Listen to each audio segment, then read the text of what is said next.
चप्पा चप्पा भर जाएगा श्री राम के जयकारों से। सारा देश ही क्या विदेश भी गूंज उठेगा श्री राम के जयकारों से। जी हाँ, ऐसा ही होने वाला है क्योंकि अयोध्या में रामलला के मंदिर के उद्घाटन को कुछ ही महीने बाकी है। लेकिन रामलला के मंदिर के उद्घाटन का इंतजार, जोश, उत्साह सिर्फ भारत तक ही सीमित नहीं है, बल्कि विदेश में भी वही इंतजार, जोश, उत्साह है। लेकिन विदेश में और खासकर दक्षिण कोरिया में राम मंदिर के उद्घाटन को लेकर इतना क्रेज क्यों है, आज इसी वीडियो में इस लिंक पर चर्चा की जाएगी। नमस्कार, मैं निशी भाटिया।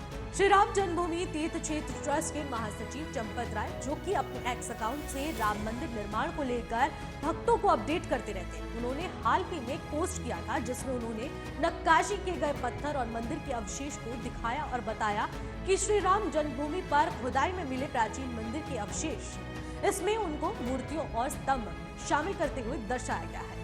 उन्होंने कहा इनकी स्थापना भी की जाएगी जिनके दर्शन श्रद्धालु कर सके। लेकिन इस बीच अयोध्या में रामलला के मंदिर के उद्घाटन को लेकर दक्षिण कोरिया के राजदूत चोंग जे बोक ने बड़ा बयान दिया है। उन्होंने कहा सरकार अगर बुलाती है तो दक्षिण कोरिया की तरफ से जश्न में कोई कमी नहीं छोड़ दी जाएगी। पीटीआई द्वारा जारी वीडियो के दक्षिण कोरिया के राजदूत चोंग जे बोक ने कहा अयोध्या भारत और साउथ कोरिया के लिए बेहद महत्वपूर्ण है। केंद्र सरकार या यूपी सरकार को राम मंदिर उद्घाटन कार्यक्रम के बारे में विस्तृत जानकारी देनी चाहिए।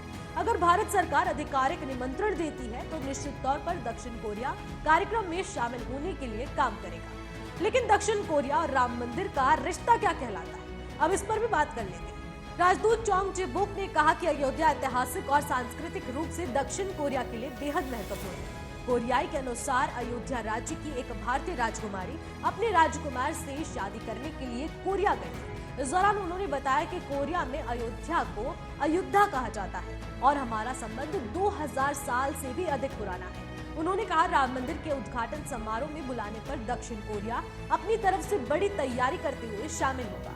पर ऐसा भी माना जाता है कि अयोध्या की राजकुमारी सूरी रत्ना ने कोरिया के राजा किम सुरो से विवाह किया था। दोनों देशों के बीच वैवाहिक संबंधों के मद्देनजर एक संयुक्त डाक टिकट भी जारी किया जा चुका है।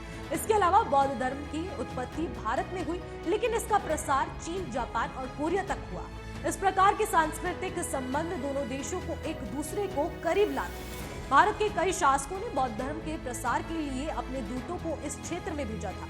साथ ही यहाँ के छात्र भारत के बौद्ध शिक्षा केंद्रों में शिक्षा प्राप्त करने के लिए भी आते थे। तो अब आप समझ गए होंगे कि दक्षिण कोरिया और भारत के संबंध किस कदर सांस्कृतिक और हर तरह से मजबूत है। आपको ये वीडियो कैसी लगी हमें कमेंट सेक्शन में जरूर बताइएगा। तब तक के लिए नमस्कार।